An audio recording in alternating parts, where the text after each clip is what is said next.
yabwiye Timoteyo arambwira ngo kandi ibyo wanumvanye imbere y'abahamya benshi ngo uzubibwira abagabo bo kwizera nabo bazabibwira abandi bo kwizera. Yewe Timoteyo we, haleluya, uzubibwira abagabo bo kwizera n'abagore bo kwizera. Ntibizafuza, ntibizafuza, ntibizafuza, ntibizafuza, ntibizafuza. Yes, ahantu yakoze ibitangaza atigeze akora muri isi mbere na nyuma tahandi. Yesu yakoze ibitangaza muri Kaperinaumu. Yavuzwe n'umuhanuzi Yesaya Sori ngo bari mu gihugu cya Zebuloni na Nefutali, ngo hakurya y'inyanja ya Galilaya y'abapagani, ngo baviriwe n'umucyo. Yesu araza atura he? Atura i Kaperinaumu, akora ibitangaza, akora ibimenyetso, aravuka bagamika amaso yabura n'umwe kwakira umwami Yesu. Ngo arangiza arabitegereza arababwira ngo ibitangaza byakorewe muri ngo iyo bikorerwa i Tiro n'i Sidoni. Aravuga ngo Kaperinaumu ngo warazamutse ugeririya ku nyenyeri, ngo uzokumanura ngo uzirike ikuzimu, uzoshira Kaperinaumu. Yewe wa mugi we uzibagira na Kaperinaumu. Aya masaha yambabwira Israeli yuzuye imigisha ishagira. Kaperinaumu ni ibirimbo by'imihanda gusa amatongo rwararangiye, haba nakazaka, haba naka ofuna mu mutwe. Aya masaha mbabwira uzobona ishaka Kaperinaumu.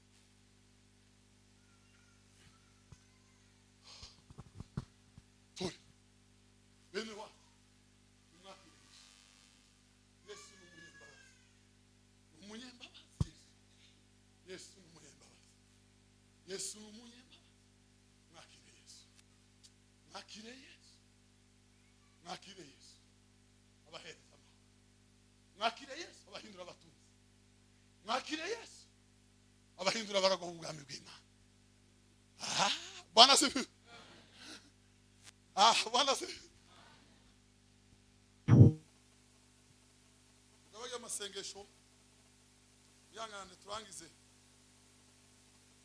Amasengesho ubu ngo baramuzambura mu ijuru, ngo abone ururembo rwo mu ijuru, ngo baramubwira ngo iriya nzu yuzuye finisage rwararangiye iriya yose, ngo iriya ni ya Pasiteri Gatako yararangiye, iriya yararangiye, iriya ni ya Pasiteri Gatako iriya, ngo yayibonye iriya kuna mji huko juu umejengwa naye Mungu, humo kuna mto moja wenye maji mazuri kabisa, tukaribu ya kufika na kuona mji huo.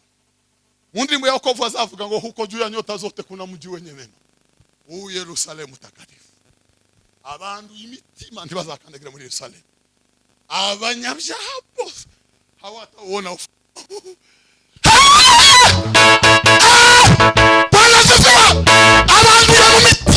abandu imitima ntibazabona Yerusalemu cyangwa ubutama, hawataona mji ule wa mbingu, ntibazabona Yerusalemu, ntibazabona isashi. Yavuze Bwana sifiwe.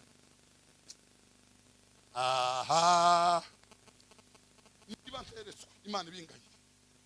Bwana sifiwe. Gose ubutumwa Kristo ofeka. Duheze sicyubahiro.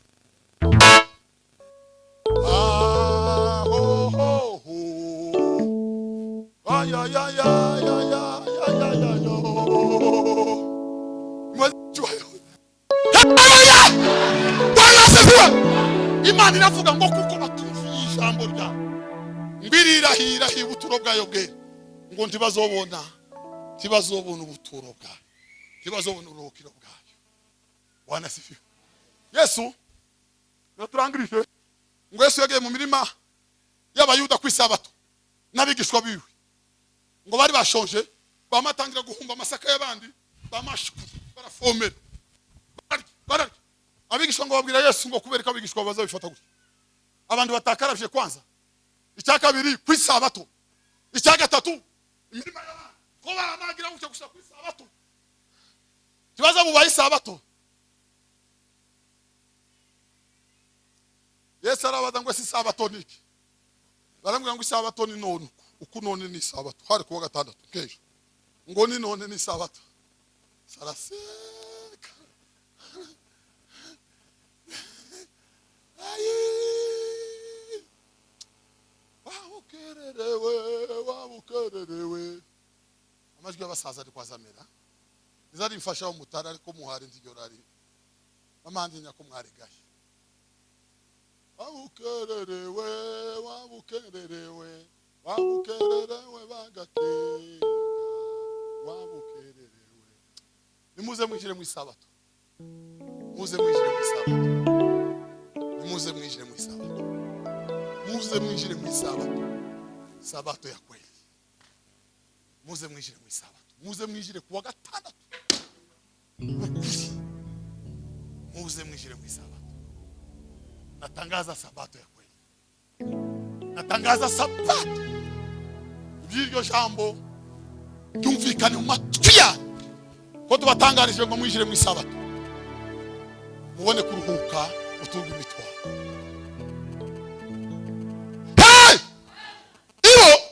babwira Yesu ngo kwisabato ni none. Yesu arababwira ngo yaye bahita barambura Bibiliya baramubwira bagendanaga Bibiliya nishi cyane n'amakomanteri bamamubwira ngo ibyanditswe biravuga itegeko rya kangahe ngo kumbuka siku ya nini uifanye nini iringiri ntiryaje rivuye ku Mana iyo ubu w'Imana uba wubaha niposho. Yesu arabahindukirana arababwira ngo mwandyarya mwe muzobona ishano ngo mwirirwa murondora mu byanditswe ngo mwibwira ko muri byo mufite mu bugingo ngo mwanze kuza hondi ngo mbaho ubugingo buhoraho. Isabato si yaba ari sabato mukaba mukiba mukiriranwa ibyaha mu isabato wije mu isabato ibyaha byarashize wije mu isabato ntabakiba. Haleluya! Uwageze ku isabato Bwana sifiwe. Yesu niwe sabato abinjiye muri we yaravuze ngo nimuze mwese abarushe n'abaremererewe muze mbatura imitwaro. Abo nibo bageze ku isabato ya kweli. Isabato ya kweli si kuwa gatandatu no kwinjira muri Yesu. Bibiliya ivuga mu gitabo cy'Abaroma ngo nukorera bari muri Kristo Yesu ngo ntateka bazacirwaho. Haleluya! Abari muri Kristo ntateka bazacirwaho. Nimuze mwinjire muri Yesu muruhuka imitwaro.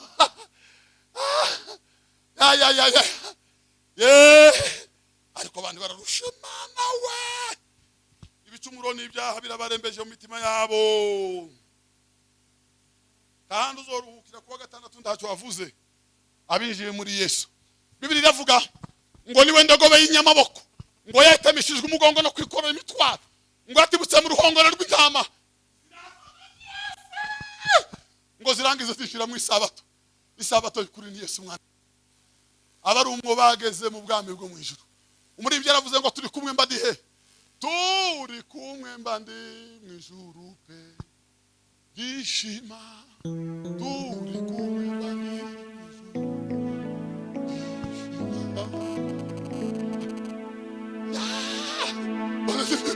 abageze umwo bageze ni posho abageze umwo bageze abene wacho Adventiste mategeko y'Imana yose hari umuntu umwe witwa ngo ni Helen G. White. Helen G. White ngo yeretswe amategeko yose ngo abone itoroshi ngo yayitunga kuri rivuga ngo nguziririze umunsi w'isabato ahita yigisha isira ruruma bamahengama bose ngo kuwa gatandatu ngo ntacyo dutangaza ngo kuwa gatandatu ngo ntibateka kuwa gatandatu uyu munsi nuwo kumesa niyinga n'umunsi wo gutsinda ibiti n'umunsi wo guhirika amabuye ndahiye Imana nta muntu uzohirika amabuye ngo abarwe hwica n'umunsi wo gukubura no kwahira ingeregere. Isabato nyayo yara ibiti byarashize niwinjira muri Yesu uzaba ufite amahoro atangaje. Niwinjira muri Yesu ngwino winjire muri Yesu ngwino winjire muri Yesu Yesu araguhereza amahoro. Haleluya! Bwana sifiwe. Ariko Yesu nigitangaza nigeze kwambara agapira kamwe gacoye mujwera ha na kamambiri tukura yarushira toboka ugatsinzino kamambiri gacika imbere ngabiriza umushana ngashira agati musi kugira ngo ifate uwo mpira ukagirinda kinjiza mu kuboko zandiye apana gutora gushamata kuba ukora mu gashambagara k'ibishimbo ngakuramo nk'umunani ngaterere ngakuramo nk'icumi ngatere ndwara uruheri ahantu hose n'ibikomere ndaruhangira ubwanwa rutukura hano uruziga ruraza hano rukaba nk'umutuku hano rwajya kugera rukaba umweru ndarwamba mpinduka nk'inyana y'ikimera izuba ryava kazana hagira ngo izuba rivuye wanasifiwe kwisabato kama nitonda mu gitondo karekare none ni ku cyumweru kama nirigomeza gukiye ngo ni kwisabato isabato yari tarafa sabato yansanze ndemerewe cyane pura nayo ninjiramo biba birarangiye nahuye na Yesu nilikutana na Yesu yeye we haleluya nilikutana na Yesu Bwana sifiwe niinga ntiyazokumara inyota na niposho pi niposho uzoba ufite rendezvous yo gusambana uzobikora n'akazi rimwe uzobura umwanya gusoma materaniro ariko ntizoba byashise irandevous zose zazishira kwa Yesu salama nigo zazirangira zose ko zakabaye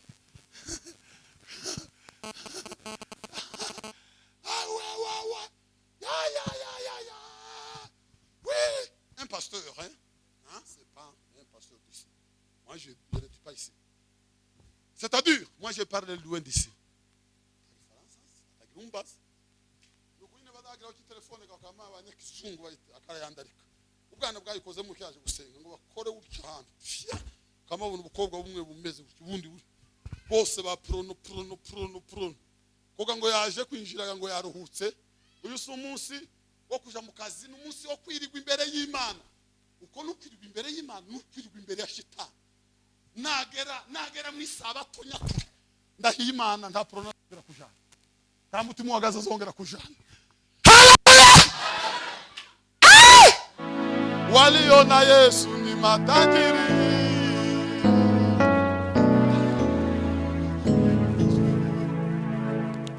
ariko Yesu tuzamutima umuntu ntafite ikibanza muri garake ntafite inzu umuntu ari mu mwenda ko baramuhamagara ngo abana babirukanye ukaza wanga ushika mu gatarama ariko Yesu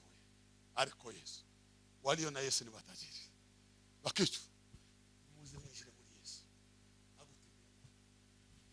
Yesu ndio kwa Yesu Mwokozi unaiteswa rohoni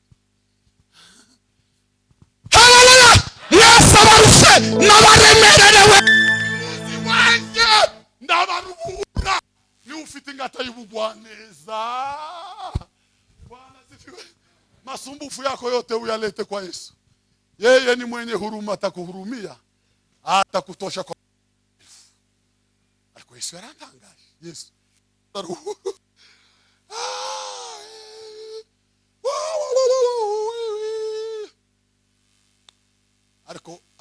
ariko ubupagani narabukoze Mana yo mwijuru ndaruha mba poto nagazangene mu frero tugafata uruho n'igice cy'igikunga kirambitse tukagira umukenke umwe n'abakecuru nk'abatanu b'abafrero bamara gusinda bakaza bancira mu kiganza tukama tugotomere agira agasi ibyasigaye mu kanwa gasubizamo nkama ngo tomere ibyasigaye twama tugira ubukanje n'abakecuru ibi ndahiye Imana ntawari munsi ya 70 twese gusika ivange naratumbutse kwisabato nkama ngenda mu gitondo karekare ngo none ni isabato nza kumenya ko isabato atari nyuma ya gatanu na hagati ya nihinga sabato ni muri Yesu abageze mu yarabaruhuye batuye amasakoshi batuye inzoga batuye inyota batuye irari muri Yesu araho baza barambika irari muri Yesu araho baza barambika umutwaro w'abagore b'abandi abantu hano bikoreye abagore b'abandi nk'icumi ntibaza basenga neza azagira ngo arasenga akamatesha guzwa yarabarwaye arenda guturika muri Yesu araho baza barambika abagore 10 ugataramuka agira amahoro ni muri Yesu ni muri Yesu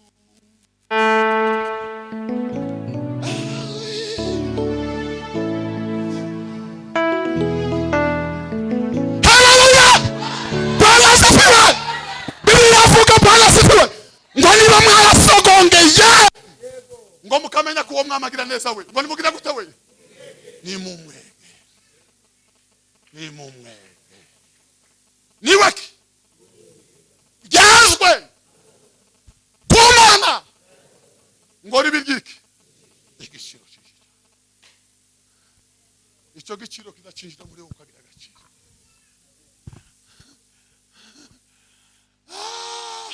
Salomo yubatse urusengero,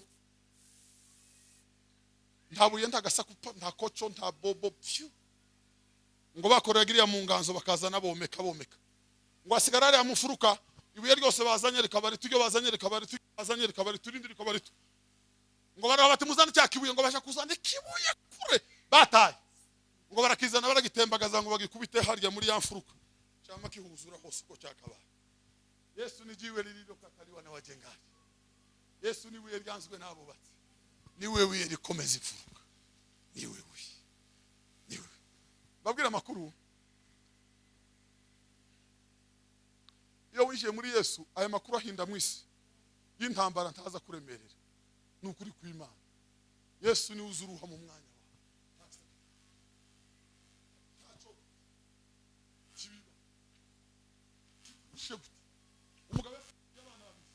Umugore n'undi mwana warusigaye bahunze bagwa mu nyanja barapfa. Baje kumubikira bahabarira arabarinda ngo barangize, ahita yuzura umwuka wera aririmba ngo mumenye ko iyo tuje atari kuzimu mumva, ngo turaje ibwami kuma, ngo nitwumva za mpanda tuzonezerwa. Aravuga ngo nguwe neza ndatunganywa, kandi ngikuruta byose ngo Yesu yikoreye ibyaha byanje byose, ngo ntiyasigaza na kimwe. Ariko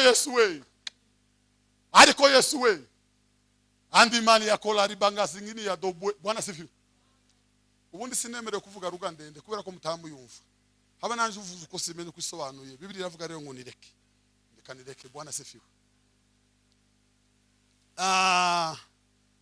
Umenya yuko iyo tuja, Bwana sifiwe, atari kuzimu n'ibwami kuma. Safari yetu yaelekea mbingu. Safari yetu yaelekea mbingu. Safari ya wateule. Haleluya! Umpe kukwegera ana yaje.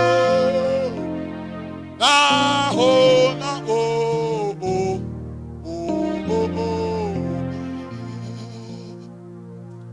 Nangirize kuri akarimbo gira dusenge.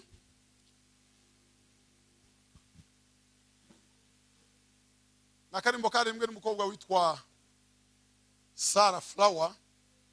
Yakarimbye muri 805, hasigaye imyaka 3 ngo iyo ndirimbo yeneze imyaka 200. Sigaye imyaka 2 ngo iyo ndirimbo yeneze imyaka 3 ngo yeneze imyaka 200. Pastor wawe yamubwiranye na mugenzi we ruzabete ngo ndibahimba indirimbo. Ngo bakirimo bashakisha abo himbira muri umurayo ngo aramubwira ngo wahereye ku nzozi za Yakobo. Ngo ahitamenya neza ko aho Yakobo yarari ngo Yesu yahamusanze ntiyari wenyine. Ngo ahitari indirimbo ya 37 mu gushimisha. Aravuga ngo umpe kukwegera mwami Yesu. Umpe kukwegera mana yanje.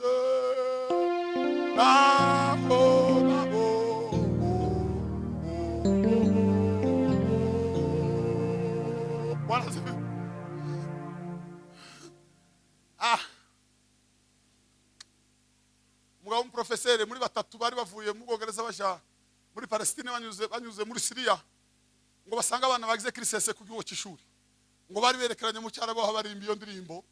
Umugabo yaravuze ngo kuva yabaho ntarumva indirimbo nkiyo. Umwongereza ngo ararirananirwa kugenda urugendo rwari rusigaye, ngo atangazwa n'ukuntu abarabo baririmbye indirimbo ivuga ngo umpe kukwegera mwami Yesu.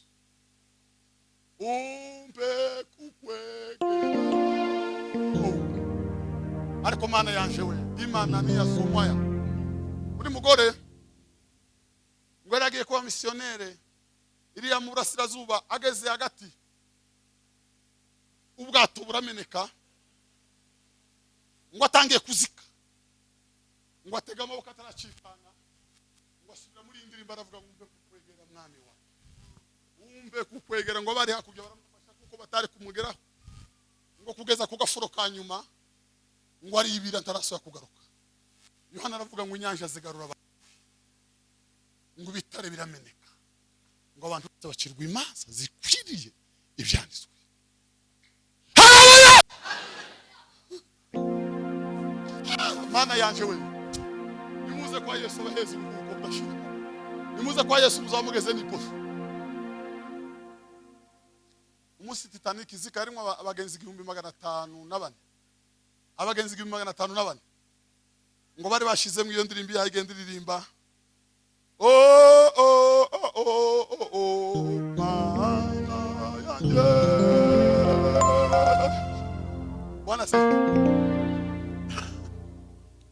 iragonga yamaze amasaha 3 yayiguma kuzika gahoro ngo iragumira umungana kugeza ku muntu wanyuma aracika.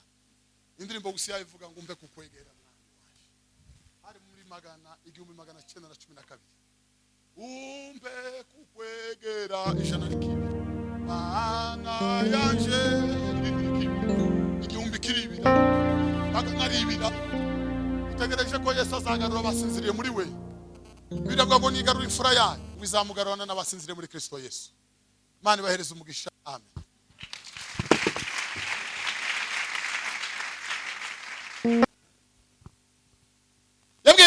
Yabwiye Timoteyo arambwira ngo kandi ibyo wanumvanye imbere y'abahamya benshi ngo uzubibwira abagabo bo kwizera nabo bazabibwira abandi bo kwizera. Yawe Timoteyo we, haleluya, uzubibwira abagabo bo kwizera n'abagore bo kwizera. Ntibizapfuza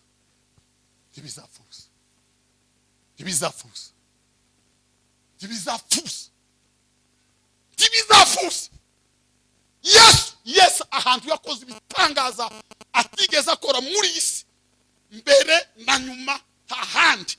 Yesu yakoze ibitangaza muri Kapernaum. Yavuzwe n'umuhanuzi Yesaya Sori ngo bari mu gihugu cya Zebuloni na Nefutali ngo hakurya y'inyanja ya Galilaya y'abapagani ngo baviriwe n'umucyo. Yesu araza atura i Kapernaum akora ibitangaza akora ibimenyetso bagamika amasosi yabura n'umwe wo kwakira umwami Yesu. Ngo arangiza arabitegereza arababwira ngo ibitangaza byakorewe muri ngo iyo bikorerwa i Tiro n'i Sidoni. Aravuga ngo Kapernaum ngo warazamutse ugeririya ku nyenyeri ngo uzokumanura ngo uziki kuzimu uzoshira Kapernaum. Yewe wa mujyi we uzibagira na Kapernaum. Aya masaha yambabwira Israel yuzuye imigisha ishagira. Kapernaum ni ibirimbo by'imihanda gusa amatongo rwararangiye haba naka ofuna mu mutwe. Aya masaha mbabwira uzobona ishano Kapernaum.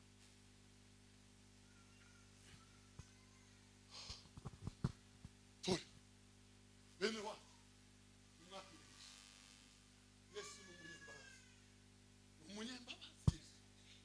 Yesu n'umunyembabazi. Yesu n'umunyembabazi. Mwakire Yesu abahereza amahoro. Mwakire Yesu abahindura abatunzi. Mwakire Yesu abahindura abarago ubwami bw'Imana. Bwana sifiwe. Bwana sifiwe. Ngabaye amasengesho yangane turangize. Amasengesho ubu ngo baramuzambura mu ijuru ngo abone ururembo rwo mu ijuru ngo baramubwira ngo iriya nzu yuzuye finisage rwararangiye iriya yose ngo iriya ni ya Pasiteri Gatako yararangiye. Iriya ni ya Pasiteri Gatako iriya ngo yayibonye kuna mji uko juu umejengwa naye Mungu humo kuna mto mmoja wenye maji mazuri kabisa tukaribu ya kufika na kuona mji huo. Mundimu ya wokovu azavuga ngo huko juu ya nyota zote kuna mji wenye mema huu Yerusalemu takatifu. Abantu imitima ntibazakandagira muri Yerusalemu. Abanyabyaha bose hawataona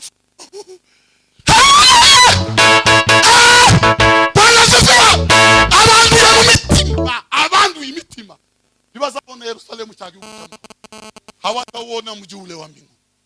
Ntibazabona Yerusalemu, ntibazabona isashi. Yavuze Bwana sifiwe.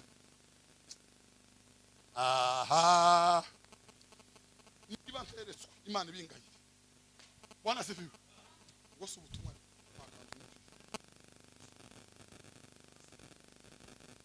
yapfuye akazuka. Duheze Yesu icyubahiro.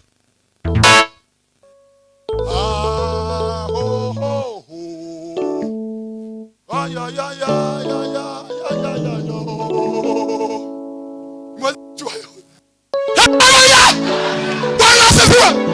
Imana iravuga ngo kuko batumviye ijambo ryawe mbirira ubuturo bwayo bwe ngo ntibazobona ubuturo bwayo, ntibazobona uruhukiro bwayo. Bwana sifiwe. Yesu naturangirije ngo Yesu yagiye mu mirima y'abayuda ku isabato n'abigishwa biwe ngo bari bashonje, bamatangira guhumba amasaka y'abandi, bamashukura barafomera bararya.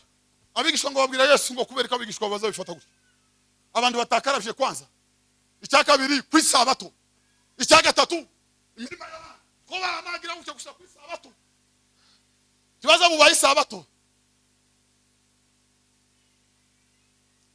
Yesu arabaza ngo si sabato niki, barambwira ngo isabato ni none, uku none ni sabato, hari kuwa gatandatu kejo ngo ni none ni sabato. Saraseka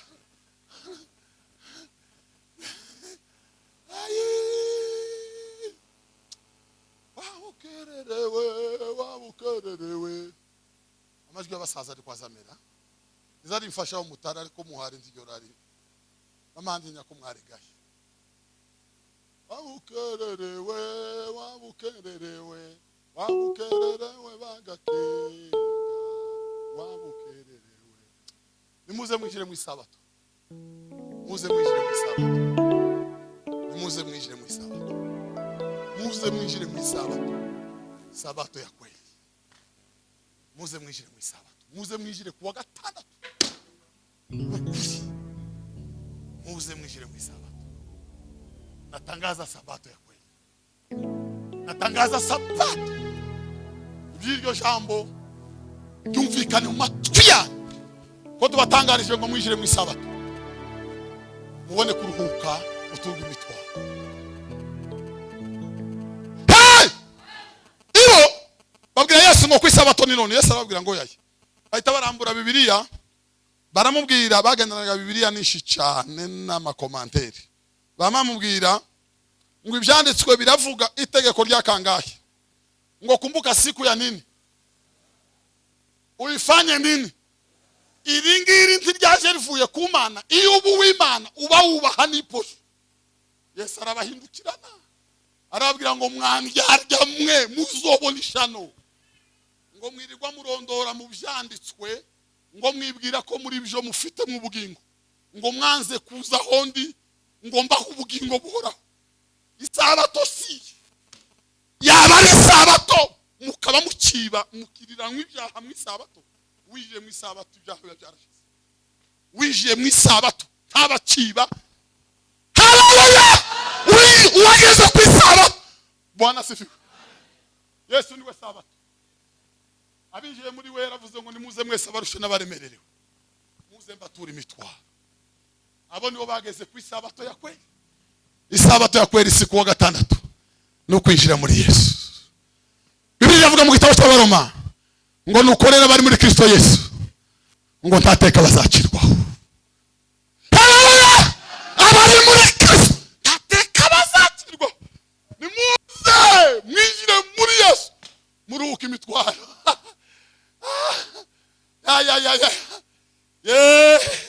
Ariko abantu bararusha Imana we, ibicumuro n'ibyaha birabarembeje mu mitima yabo.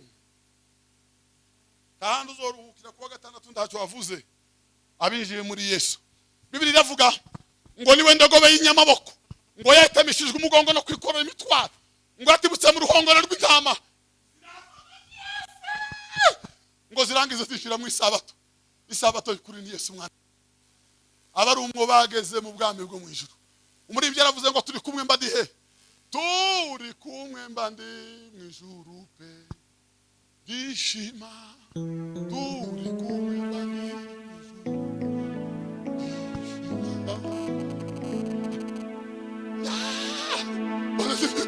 Abageze umwo bageze ni posho, abageze umwo bageze. Abene wacho wa Adventiste mategeko y'Imana yose hari umuntu umwe witwa ngo ni Helen G. White. Helen G. White ngo yeretswe amategeko yose ngo abone itoroshi ngo yayitunga kuri rivuga ngo nguziririze umunsi w'isabato.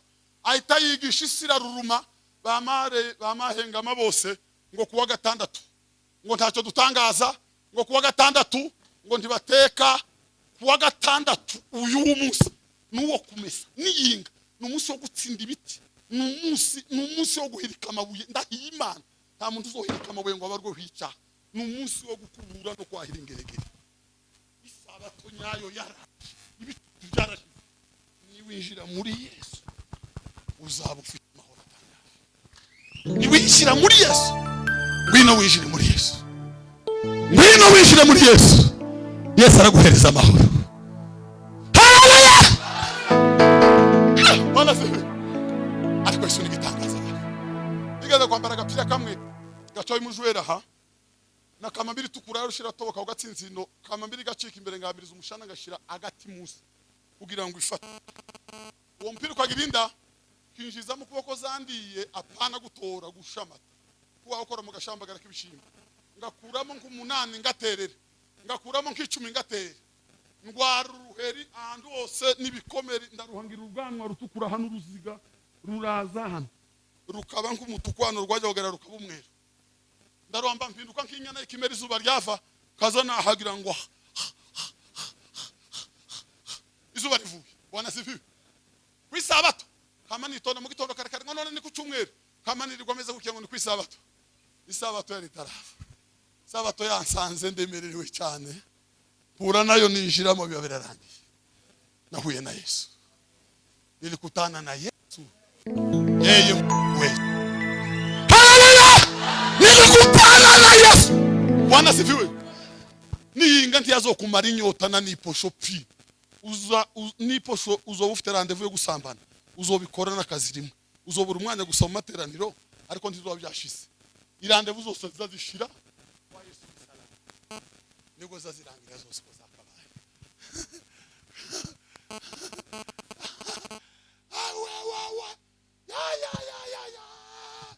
Oui, un pasteur hein? C'est pas un pasteur d'ici. Moi je ne suis pas ici. C'est-à-dire, moi je parle loin d'ici.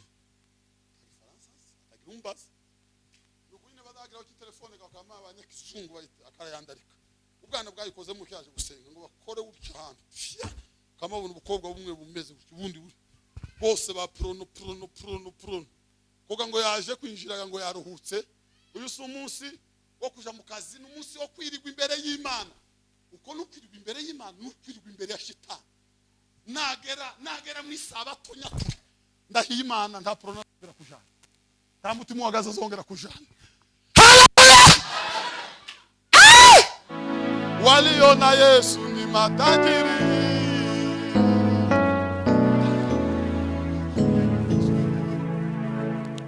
Ariko Yesu tuzamutima umuntu ntafite ikibanza muri garake ntafite inzu umuntu ari mu mwenda ko baramuhamagara ngo abana babirukanye ukaza wanga uswa mu gatarama ariko Yesu walio na Yesu ni matajiri bakicu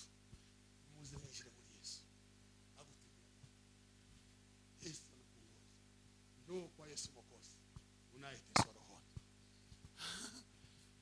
Haleluya. Yesu abarushe n'abaremerewe wanje ndabaruhura ni ufite ingata y'ubugwaneza. Bwana sifiwe. Masumbufu yako yote uyalete kwa Yesu. Yeye ni mwenye huruma, atakuhurumia atakutosha kwa ariko Yesu yarantangaje. Yesu ndaruhura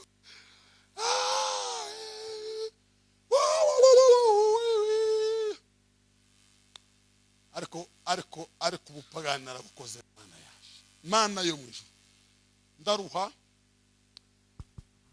mba poto nagazangene mu frero tugafata uruho n'igice cy'igikunga kirambitse tukagira umukenke umwe n'abakecuru nk'abatanu b'abafrero bamara gusinda bakaza bancira mu kiganza tukama tugotomere agira agasi ibyasigaye mu kanwa gasubizamo nkama ngo tomere ibyasigaye twama tugira ucyanje n'abakecuru ibi ndahiye Imana ntawari munsi ya 70 twese gusika ivange naratumbutse kwisabato nkama ngenda mu gitondo karekare ngo none ni isabato. Nza kumenya ko isabato atari nyuma ya gatanu na hagati ya nihinga. Isabato ni muri Yesu. Abagezemo yarabaruhuye, batuye amasakoshi, batuye inzoga, batuye inyota, batuye irari. Muri Yesu haraho baza barambika irari. Muri Yesu haraho baza barambika umutwaro w'abagore b'abandi. Abantu hano bikoreye abagore b'abandi nk'icumi ntibaza basenga neza. Azagira ngo arasenga akamatesha guzwa. Yarabarwaye arenda guturika.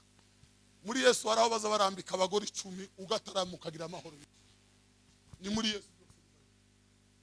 Ni muri Yesu.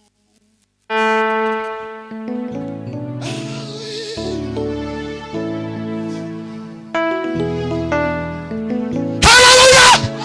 Bwana asifiwe. Biblia yavuga Bwana asifiwe. Ngo niba mwarasogongeye ngo mukamenya ko uwo mwamagira neza we. Ngo nimugira gute we? Ni mumwe. Ni mumwe. Ni waki. Byazwe. Kumana. Ngo ribiryiki. Igiciro cy'ijana. Icyo giciro kizacinjira muri ukagira agaciro.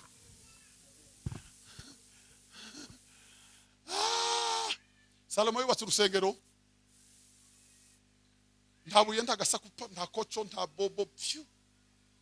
Ngo bakoragiriya mu nganzo bakazana bomeka. Ngo asigara ari amufuruka ibuye ryose bazanye rikabari tujyo bazanye rikabari tujyo bazanye rikabari turindi rikabari. Ngo baraho bati muzana cyakibuye ngo basha kuzana kibuye kure bataye. Ngo barakizana baragitembagaza ngo bagikubite harya muri ya mfuruka. Cyama kihuzura hose ko cyakabaye. Yesu ni jiwe lililo kataliwa na wajengaji. Yesu ni wiye ryanzwe nabo bati. Ni wewe rikomeza imfuruka. Ni wewe. Babwira makuru.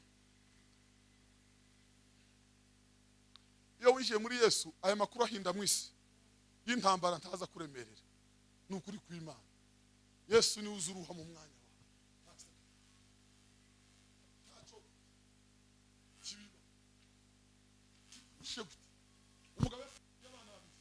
Umugore nundi mwana warusigaye bahunze bagwa mu nyanja barapfa. Baje kumubikira bahabarira arabarinda ngo barangize ahita yuzura umwuka wera aririmba ngo mumenye ko iyo tuje atari kuzimu mumva ngo turaje ubwami kuma ngo nitwumva zampanda tuzonezerwa aravuga ngo nguwe neza ndatunganya kandi ngikuruta byose ngo Yesu yikoreye ibyaha byanje byose ngo ntiyasigaza na kimwe. Hallelujah! Bwana asifiwe. Ariko Yesu we andi mani yakola aribanga zingini ya dobwe. Bwana asifiwe. Ubundi sinemerewe kuvuga ruga ndende kubera ko mutambu yumva. Haba nanje uvuze uko simenye kwisobanuye. Biblia iravuga rero ngo nireke. Ndekanireke. Bwana asifiwe. Umenya yuko iyo tuja Bwana asifiwe. Atari kuzimu ni bwami kuma. Safari yetu yaelekea mbingu. Safari yetu yaelekea mbingu. Safari ya wateule. Hallelujah! Umpe kukwegera ana yaje naho na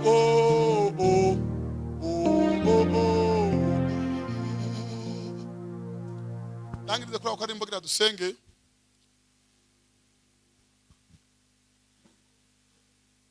Na karimbo karimbwe n'umukobwa witwa Sarah Flower.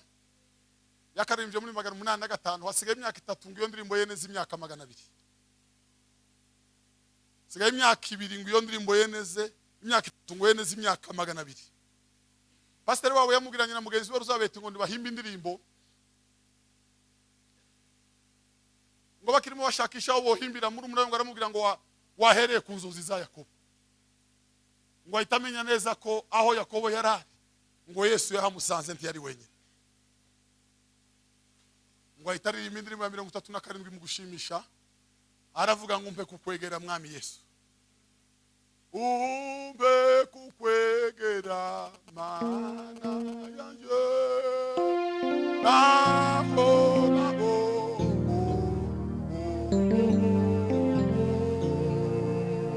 Bwana asifiwe.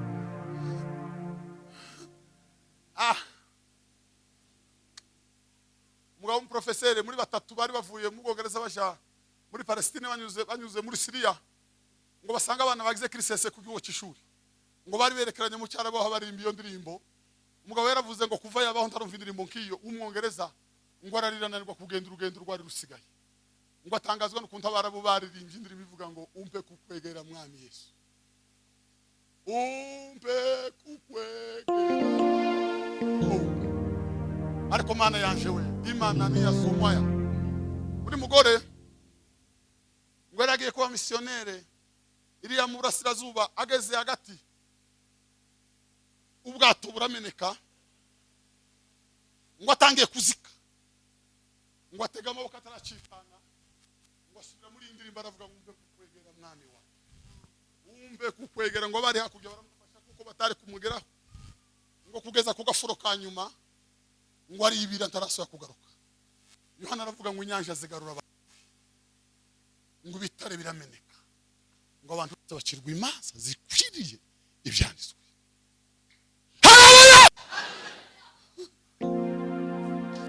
Mana yanje we, nimuze kwa Yesu abaheze uburuhuko budashira, nimuze kwa Yesu muzamugeze n'iposho. Umunsi Titanic izika harimo abagenzi 1504, abagenzi 1504 ngo bari bashizemo iyo ndirimbo yagenda iririmba oh oh oh oh oh mana yanje.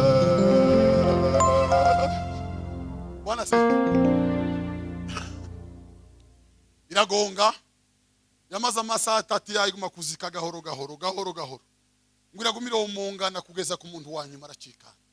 Indirimbo gusi yayivuga ngo umpe kukwegera mwami waje, hari muri 1912, umpe kukwegera ijana n'ikibi mana yanje, igihumbi kiribira magana aribira. Utegereje ko Yesu azagarura abasinziriye muri we, biragwa ngo nigarura imfura yayo, wizamugarurana n'abasinziriye muri Kristo Yesu. Mana ibahereze umugisha, amen.